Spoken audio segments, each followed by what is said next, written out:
الحمد لله نحمده ونستعينه ونستغفره ونعوذ بالله من شرور أنفسنا ومن سيئات أعمالنا من يهده الله فلا مضل له ومن يضلله فلا هادي له وأشهد أن لا إله إلا الله وحده لا شريك له وأشهد أن محمدا عبده ورسوله صلى الله عليه وسلم أما بعد فإن خير الحديث كتاب الله وخير الهدي هدي محمد صلى الله عليه وسلم وشر الأمور محدثاتها وكل محدثة بدعة وكل بدعة ضلالة وكل ضلالة في النار فأعوذ بالله من الشيطان الرجيم لقد من الله على المؤمنين إذ بعث فيهم رسولا من أنفسهم يتلو عليهم آياته ويزكيهم ويعلمهم الكتاب والحكمة وإن كانوا من قبل لفي ضلال مبين. اللہ مالک الملک احکم الحاکمین اپنے بندوں پر احسان فرماتے ہوئے ان کی ہدایت رہبری رہنمائی کے لیے کئی انبیاء رسول علیہ السلام مبعوث فرمائے کہ جا کر میرے بندوں کو بتاؤ میری عبادت کرنے کا طریقہ کیا ہے، مجھے راضی کرنے کا طریقہ کیا ہے، کن باتوں سے میں خوش ہوتا ہوں، کن باتوں سے میں ناراض ہوتا ہوں.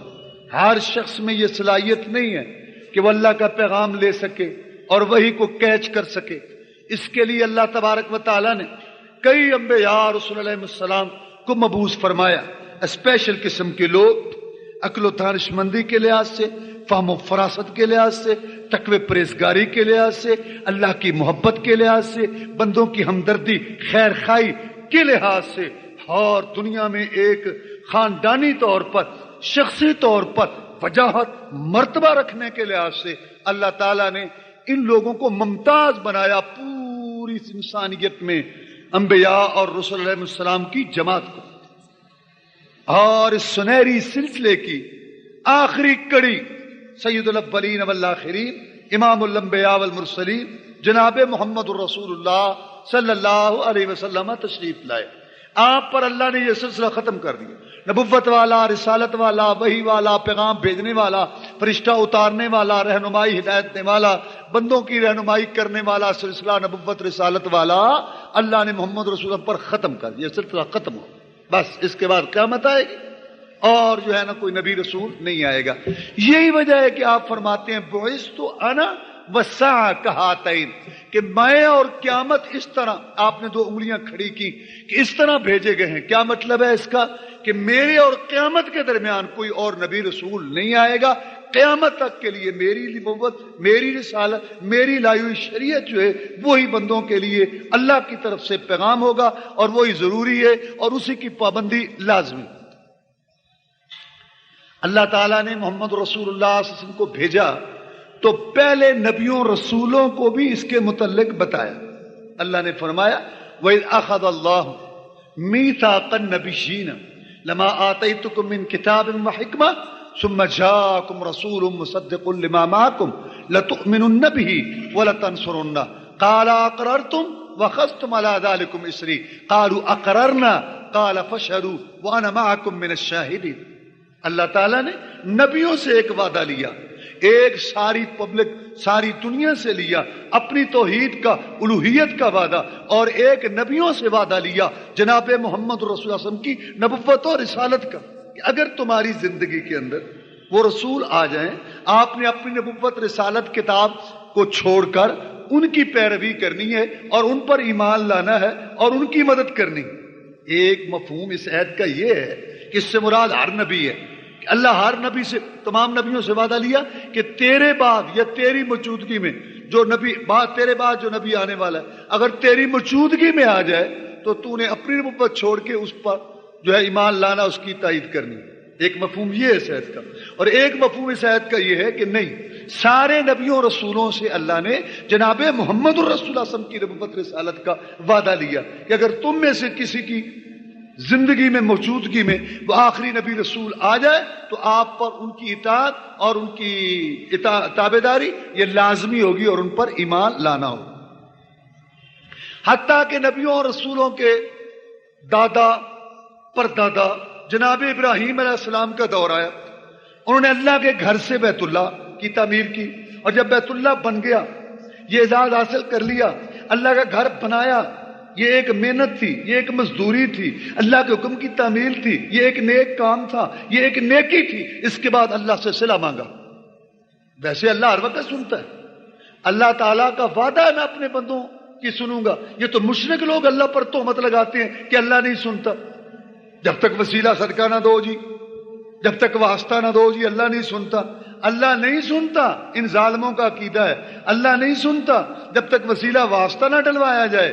اللہ تعالیٰ توجہ ہی نہیں کرتے معاذ اللہ، اور مردہ 2000 کلومیٹر سے ڈائریکٹ سن رہا ہے ہر ایک کی، اور بغیر وسیلے کی سن رہا ہے، اور ساری زبانیں بھی سمجھ رہا ہے۔ مت تمہاری ہوئی ہے، عقل نیچے رکھ کے اوپر بیٹھ کے بات کرتے۔ اللہ تبارک و تعالیٰ کے پیغمبر صلی اللہ علیہ وسلم نے فرمایا اللہ سنتے ہیں ہر ایک کی، لیکن اگر نیکی کر کے، نماز پڑھ کے، نفل پڑھ کے، صدقہ خیرات کر کے، کوئی نیکی کا کام کر کے اگر آپ دعا کریں تو پھر اللہ زیادہ سنتا ہے۔ فرض نماز کے بعد دعا قبول ہوتی ہے، یہی وجہ، حج میں دعا قبول ہوتی ہے، جہاد میں جب پہرے پہ کھڑے، یعنی اللہ تبارک و تعالی سنتے ہیں، اللہ کا وعدہ ہے۔ لیکن اگر آپ کوئی نیکی کا کام، وسیلے میں اس کا واسطہ نہیں، اپنا کچھ پیش کرو، نیک عمل ہے، امر بالمعروف ہے، نوافل کی پابندی ہے، نہی عن المنکر ہے، صدقہ خیرات ہے، اور قرآن کی تلاوت ہے، حج ہے، عمرہ ہے، اور فرض نماز، یعنی آپ کوئی نیکی کا کام کر کے دعا کر۔ اچھا آپ اس قصے سے قرآن پڑھیں، آپ اس ارادے سے جو ہے وہ نفل پڑھیں، آپ اس ارادے سے صدقہ خیرات کریں کہ اس کے بعد میں اپنے رب سے مانگوں گا، یہ بالکل ٹھیک ہے، یہ قرآن حدیث کا مسئلہ ہے اور یہ اس طرح کرنا چاہیے، اللہ سنتے ہیں۔ تو جب ابراہیم علیہ السلام نے نیکی کا کام کیا، اللہ کا گھر بنایا، بیت اللہ مکمل ہو گیا، اب اللہ سے دعا مانگی، اللہ سے صلہ مانگا، اللہ تعالیٰ سے جو ہے وہ طلب کیا کیا جناب محمد رسول اللہ صلی اللہ علیہ وسلم کی آمد کو، کہ ان کو وہاں بھیج۔ اللہ نے ذکر کیا کہ ابراہیم علیہ السلام نے یہ دعا مانگی، اور بھی دعائیں مانگی، ایک یہ بھی دعا مانگی کہ ربنا وابعث فیہم رسولا منہم یتلو علیہم آیاتک ویعلمہم الکتاب والحکمہ ویزکیہم انک انت العزیز الحکیم، کہ یا اللہ کعبہ تو بن گیا، اب کعبے کا پاسبان بھی بھیج دے، اس کعبے کو آباد کرنے والا بھی بھیج دے، ان مکہ والوں میں انہی میں سے ایک رسول بھیج جو ان پر تیری ایتوں کی تلاوت کرے، ان کو تیری کتاب سکھائے، حکمت اس کی شرح تفسیر حدیث سنت رسول حدیث رسول وہ ان کو سمجھائے۔ میں نے گزارش پیش کر دی، انک انت العزیز الحکیم، آپ غالب ہیں، طاقت والے ہیں، قدرت والے ہیں، جو چاہیں اس کو کوئی روک نہیں سکتا، اور آپ حکیم حکمت والے ہیں، زبردست طاقت رکھنے کے باوجود، زبردست قوت کے باوجود حکمت والے ہیں، حکمت کے مطابق طاقت استعمال کرتے ہیں، قدرت استعمال کرتے ہیں۔ میں نے گزارش کر دی ہے، غالب بھی آپ ہیں، حکمت والے بھی آپ ہیں، ویسے میری گزارش طرف یہ ہے، باقی آپ جیسے چاہتے ہیں، غالب بھی آپ ہیں، حکمت والے، آپ کے ہر فیصلے میں حکمت۔ یہ ابراہیم علیہ السلام نے گزارش پیش کر دی، مانگا، مکہ کے اندر کھڑے ہو کے، بیت اللہ کے پاس کھڑے ہو کے، اللہ کا گھر بنا کے، تو یہ محمد رسول اللہ صلی اللہ علیہ وسلم کو مانگا تھا، ان کے متعلق یہ دعا ہے۔ پھر دور آیا عیسیٰ علیہ السلام کا، رسول اعظم کے درمیان اور عیسیٰ علیہ السلام کے درمیان، آپ اور عیسیٰ علیہ السلام کے درمیان کوئی اور نبی رسول، چونکہ یہ آخری نبی تھے رسول اللہ سے پہلے اور کسی نے نہیں آنا تھا، انہوں نے صراحت سے نام بھی بتا دیا۔ وَإِذْ قَالَ عِيسَىٰ ابْنُ مَرْيَمَ يَا بَنِي إِسْرَائِيلَ إِنِّي رَسُولُ اللَّهِ إِلَيْكُمْ مُصَدِّقًا لِمَا بَيْنَ يَدَيَّ مِنَ التَّوْرَاةِ وَمُبَشِّرًا بِرَسُولٍ يَأْتِي مِن بَعْدِي اسْمُهُ أَحْمَدُ۔ بنی اسرائیل، میں اللہ کا رسول ہوں، میری دلیل کیا ہے رسول ہونے کی، میرے سچے ہونے کی دلیل کیا ہے؟ جو مجھ سے پہلے رسول آیا نا موسیٰ علیہ السلام، میں اس کی بھی تصدیق کرتا ہوں، اور جو میرے بعد آئے گا نا میں اس کی بھی تمہیں خوشخبری دیتا ہوں کہ میرے بعد ایک رسول آ رہا ہے اور اس کا نام احمد۔ رسول اللہ صلی اللہ علیہ وسلم فرماتے ہیں سأخبرکم بأول امری، میں تمہیں اپنے معاملے کی ابتدا بتاؤں، میں تمہیں بتاؤں اپنے معاملے کی ابتدا. انا دعوت ابراہیم، میں اپنے باپ ابراہیم کی دعا ہوں. وبشارت عیسیٰ، اور اپنے بھائی عیسیٰ کی خوشخبری ہوں. ورؤیا امی، اور اپنی ماں کا خواب ہوں. میری ماں کو میری پیدائش سے پہلے میرا خواب ہے. میں ابراہیم کی دعا ہوں، میں عیسیٰ علیہ السلام کی خوشخبری ہوں، اور میں اپنی ماں آمنہ کا خواب. اور پھر اللہ تعالیٰ نے پوری دنیا میں جو سب سے افضل شہر تھا مکہ، اس میں آپ کو بھیجنے کا ارادہ کیا. اور مکہ نہیں، پوری دنیا میں جو سب سے اشرف قبیلہ تھا قریش، اس میں بھیجا. اور اشرف قبیلہ قریش میں جو سب سے اونچا خاندان تھا بنو ہاشم، اس میں بھیجا. اور پھر اس خاندان میں جو سب سے اونچا گھرانہ تھا عبد المطلب کا، اس میں بھیجا. اور اس کی اولاد میں سے جو سب سے اللہ کو پیارا تھا عبداللہ، اس کے گھر میں بھیجا. رسول اللہ صلی اللہ علیہ وسلم فرماتے ہیں کہ اللہ تعالیٰ نے پوری دنیا میں سے ابراہیم علیہ السلام کی اولاد میں سے اسماعیل علیہ السلام کی اولاد کو چنا، اور اسماعیل علیہ السلام کی اولاد میں سے بنو کنانہ کو چنا، بنو کنانہ میں سے قریش کو چنا، قریش میں سے بنو ہاشم کو چنا، اور بنو ہاشم میں محمد کو پیدا کیا صلی اللہ علیہ وسلم. اور اللہ نے کس سن کا انتخاب کیا؟ جس سن کے اندر اللہ نے کعبہ کی حفاظت کی.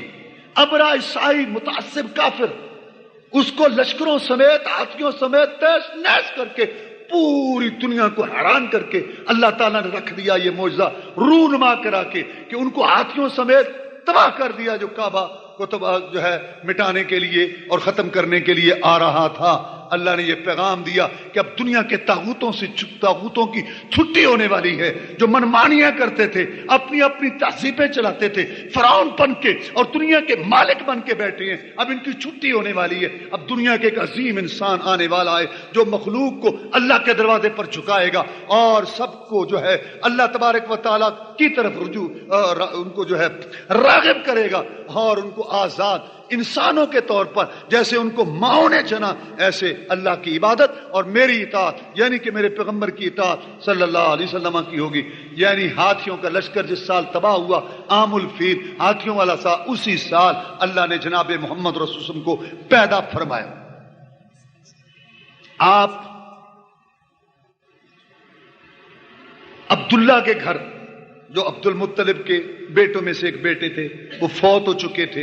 اللہ تبارک و تعالیٰ نے جناب محمد رسول اللہ صلی اللہ علیہ وسلم ان کے گھر پیدا کیا. جب آپ کی ولادت ہوئی، چونکہ باپ فوت ہو چکے تھے، تو آپ کی ماں نے سب سے پہلے آپ کے دادا جان عبد المطلب کو پیغام بھیجا، خوشخبری دی کہ تو پریشان رہتا تھا اپنے بیٹے عبداللہ کے متعلق کہ میرا بیٹا وہ فوت ہو گیا اور مجھے سب سے ہونہار بیٹا تھا پیارا، تو پریشان نہ ہو، جا کے خوشخبری دو اس کو، اس کے دادا کو، کہ اللہ تعالیٰ نے عبداللہ کی نشانی بھیج دی ہے، اللہ نے مجھے لڑکا عطا فرمایا ہے، اپنا پوتا آ کے دیکھو. عبد المطلب آئے خوشی خوشی اور اپنے بیٹے کو اٹھایا، پیار کیا، اور سیدھا اللہ کے گھر میں کعبہ ملے گا.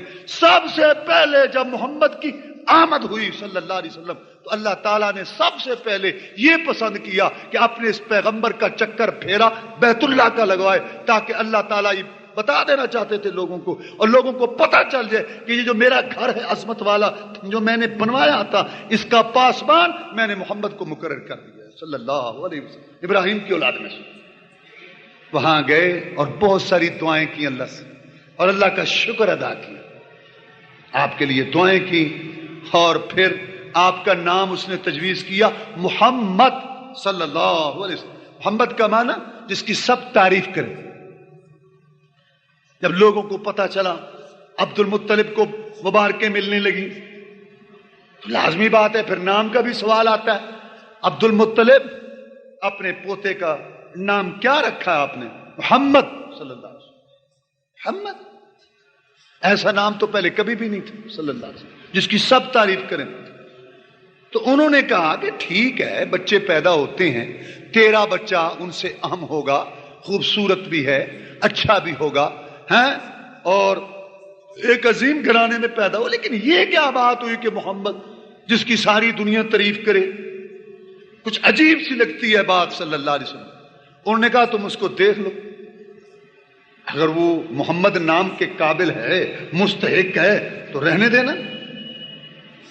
جب سب نے دیکھا نا تو کہنے لگے بے واہ سبحان اللہ، ایسا چہرہ تو کبھی دیکھا نہیں، واقعی محمد ہے، محمد ہے، محمد، ہاں ہاں محمد ہے. وہ اس کو کہ با محمد ہے بھائی، محمد ہے، ہاں بھائی محمد ہے، محمد ہے صلی اللہ علیہ وسلم. یہ رسول اللہ صلی اللہ علیہ وسلم کا ولادت کا وقت. یہ اور بات ہے کہ جب آپ نے توحید کا آغاز کیا تو ظالموں نے محمد کی بجائے مزمم کہنا شروع کر دیا.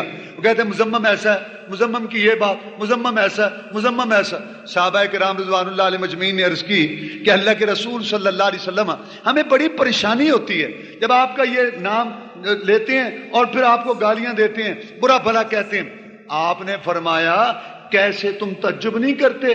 کیف یصرف اللہ تبارک و تعالیٰ عنی، اللہ نے کیسے ان کو مجھ سے پھیر دیا ہے. یہ مزمم کو گالیاں دیتے ہیں، میں تو محمد ہوں صلی اللہ علیہ وسلم.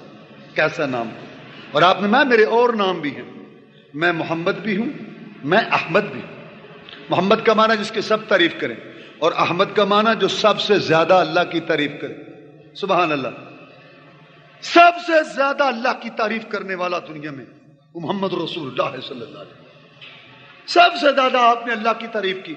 آپ نے اللہ کی حمد، ثنا، بڑائی، کبریائی، عظمت بیان کی. قیام کی حالت میں، رکوع میں، سجدے میں، سفر میں، حضر میں، رات کو، دن کو، صبح کو، شام کو، تنہائیوں میں، مجلسوں میں، نماز کی شکل میں، نیاز کی شکل میں، مالی پتنی عبادتیں، قربانیاں، 100 اونٹ پیش کر کے، جہاد، قتال، ہجرتیں، سفر، اللہ کے لیے محبت انتہا کر دی. محمد رسول اللہ صلی اللہ علیہ وسلم سب کچھ کر کے یہ کہا یا رب لک الحمد کما ینبغی لجلال وجہک وعظیم سلطان. یا اللہ تیری اتنی تعریف ہے، حمد، ثنا ہے اور تیری ایسے بڑائی کبریائی عظمت ہے جیسے کہ تیری جناب اور شان کو لائق ہے. اور یہ کہنے کے بعد بھی محمد کی تسلی نہ ہوئی. صلی اللہ علیہ وسلم بہت تعریف کرتے تھے اللہ تعالیٰ کی. تو کہنے لگے کہ یا اللہ، ہاں لا احصی ثناء علیک کما اثنیت علی نفسک. یا اللہ ناراض نہ ہونا، میں محمد تیری تعریف، حمد، ثنا، بڑائی اتنی نہیں کر سکا جیسے کہ تو مستحق. جو کہ سب سے زیادہ اللہ کی اس نے تعریف کی تو اللہ تعالیٰ نے اس کی تعریف سب سے کروا دی. ہندوؤں نے تعریف کی، سکھوں نے کی، انگریزوں نے کی، غیر مسلموں نے کی. اور ابھی تازہ جو کچھ عرصہ پہلے کتاب آئی، دنیا کے 100 کامیاب ترین انسان لکھنے والا عیسائی ہے. پہلا نمبر محمد الرسول اللہ کو دیا تھا. جو بات کہی تھی فوران کی چوٹی پر، آخر دم تک اس پہ قائم رہا، ہر تکلیف برداشت کی، مشن سے نہیں ہٹا اور اپنی زندگی میں کامیابی کے جھنڈے گاڑ کے گیا. کسی کو یہ جو ہے اعزاز حاصل نہیں ہوا. محمد جب رخصت ہوا پورا جزیرہ توحید سے جو معمور تھا اور شرک، کفر اور تہذیبیں مٹ چکی تھی اور راہیں کھل چکی تھی. محمد یہ کامیابی اپنی آنکھوں سے دیکھ کے گیا صلی اللہ علیہ وسلم. دنیا کا کامیاب ترین انسان محمد رسول اللہ صلی اللہ علیہ وسلم. اچھا، اس سے یہ بھی بات ثابت ہوتی ہے کہ دنیا میں تعریف مقام جو ملتا ہے، ہاں اللہ تعالیٰ شان جو بناتے ہیں تو وہ اپنی تعریف، جو اللہ سے تعلق رکھے، اللہ کی حمد کرے، اللہ کے آگے جھکے، عاجزی رکھے، انکساری رکھے، تواضع رکھے، اللہ کا بندہ بن کے رہے، بندگی کو ادا کرے اور جو ہے بغاوت، نفرت سے، نافرمانی سے دور رہے، اللہ اس وجہ سے اس کا مقام بڑھا دیتے ہیں. چونکہ محمد رسول اللہ نے سب سے زیادہ تعلق اللہ سے رکھا، ان کی سب سے زیادہ تعریف کی تو اللہ نے ان کی تعریف پوری دنیا میں رکھی. میں ماہی بھی ہوں، میرے ناموں میں سے ایک نام ماہی بھی ہے. الذی یمحو اللہ بالکفر، ماہی میں نے مٹانے والا. اللہ میرے وجہ سے، میری وجہ سے، میرے ذریعے کفر مٹائے گا. میری وجہ سے، میری امت کی وجہ سے دنیا نے دیکھا کفر مٹا. آپ نے فرمایا میرا نام حاشر بھی ہے. حاشر کا معنی اکٹھا کرنے والا. اللہ تعالیٰ پوری کائنات کو جب اٹھائیں گے قیامت کے بعد، دوبارہ جب زندگی ہوگی تو مجھ پہ ساری دنیا کا حشر ہوگا. کیا مطلب؟ پہلے میں اٹھوں گا. انا اول من ينشق عنه القبر، میں پہلا شخص ہوں گا جس کی قبر پھٹے گی اور میں اٹھوں گا اور پھر ساری مخلوق میرے بعد اٹھے. فرمایا میں عاقب بھی ہوں، میرے ناموں میں سے عاقب بھی ہے. عاقب کیا؟ جس کے بعد کوئی نبی نہیں آنے والا. تو آپ کا نام محمد رکھا گیا صلی اللہ علیہ وسلم. عرب کا دستور تھا کہ وہ اپنے بچوں کو بچپن کے اندر دودھ پلانے کے لیے